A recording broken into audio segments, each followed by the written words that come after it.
Lauryn Hill is a singer-songwriter and rapper who left a powerful impression on the music industry, despite only having a short music career.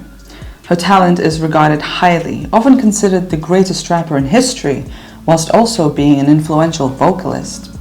As a female rapper, she led the way for many, bringing attention to melodic rapping and introducing hip-hop and neo-soul to the pop music industry. However, she chooses to hide away from the limelight to focus on raising her children, leaving the world to simply admire her music. Lauryn Noel Hill was born in Newark, New Jersey on May 26, 1975. Growing up, she moved between New York and South Orange, New Jersey with her family.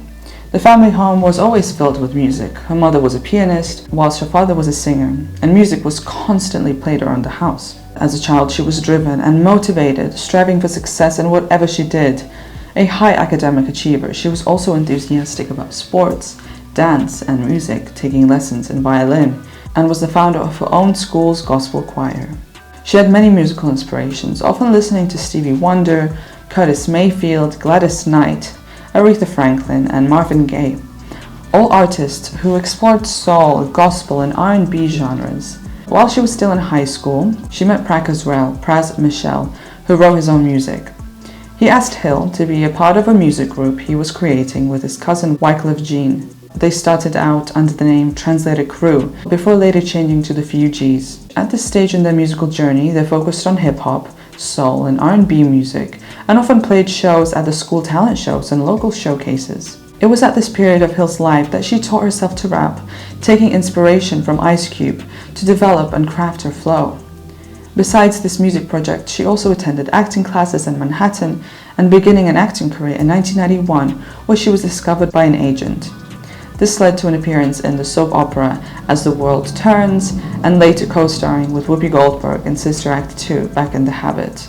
A couple of years later, Hill, Pras, and Jean renamed the group the Fugees. During this time, they signed the record label Columbia Rophouse Records in 1993 and fused together genres, experimenting in rock, soul, and reggae. The first album release, Blunted on Reality, received poor reception, but made it to number 26 on Billboard Top R&B Hip Hop Albums chart. Regardless of the poor sales, Hill's performance and imagery stood out. Her smooth, dark vocal range won over fans. A contralto vocalist, her tone is intense and soulful with a low and raspy texture, which made her distinctive and visible as the frontwoman of the band. The richness in her sound was the catalyst in suggesting that she step out into the industry as a solo artist. After the release of their debut album, the Fugees released their second record, The Score, in 1996. This album received much greater success, peaking at number 1 on the US Billboard 200. It held its spot in the top 10 for over half a year and sold over 22 million copies worldwide. This gave the Fugees the title of the highest-selling rap group of all time. Their goal was to release positive music, turning away from the gangster rap attitudes that were receiving negativity. Hill's lyrics were socially conscious, and she was tipped as the most powerful new voice in rap. They gained honorable recognition for the cover of Killing Me Softly, with Hill's soulful voice in the spotlight, earning them 2 Grammy Awards for Best Rap Album and Best R&B Performance by a Duo or Group. In 1996, Hill established herself as a solo artist and released the album The Miseducation of Lauryn Hill. Inspired by the book The Miseducation of the Negro, she recorded the album at a studio in Jamaica. The album featured a multitude of artists such as Mary J. Blige, D'Angelo, Carlos Santana, and John Legend. And although Wyclef Jean offered his production skills despite his reservations about her solo career, she decided to work on the album without him.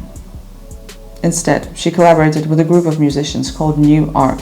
She recognized that there was sexism within the industry, and she wanted to lead the project herself. The album was released on August 25, 1998, and immediately received critical acclaim. The combination of soul, hip-hop, and elements of reggae earned her multiple awards, and nominated for 10 Grammys, she won 5 awards, breaking the record at that time for being the first woman to win 5 awards in one night. She was awarded Best New Artist, Best Female R&B Vocal Performance, Album of the Year, Best R&B Album, and Best R&B Song. Not only did she win the Grammys, she also took home 3 American Music Awards, an MTV Award, a Billboard Award, and a Soul Train Award. This was a momentous moment for R&B in that she had brought the genre into popular mainstream music. Amongst other female artists such as Mary J. Blige and Missy Elliott, she paved the way for the neo-soul genre. The lead single, Doo Wop, That Thing, went straight to #1 on the Billboard 100. On the back of her newfound fame, the New Arc musicians filed a lawsuit against Hill, claiming to not have been properly credited for their work on the album. The negotiations went back and forth over a long period of time, highlighting the difficulties of arranging, sampling, and writing that went into creating the album. In 2000, the dispute was resolved outside of court, but Hill decided it was time to step away from the limelight and out of the public eye. She found it overwhelming to maintain a normal lifestyle, while so much of the attention was on her, making it a struggle for her to even leave her home. Throughout this time, she began a spiritual journey to reconnect with her identity, whilst also raising her children.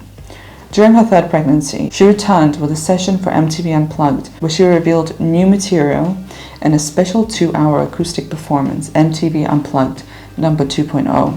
However, it received very mixed reviews, even though it did climb to #3 on the Billboard 200. The Fugees reunited over the years for a handful of performances, but never created another album together, which is said to be due to tensions within the group. Her own performances, although sometimes unpredictable, are energetic and mesmerizing. Dominating the stage, she is idolized for her impressive flow and the delivery of her rich vocals.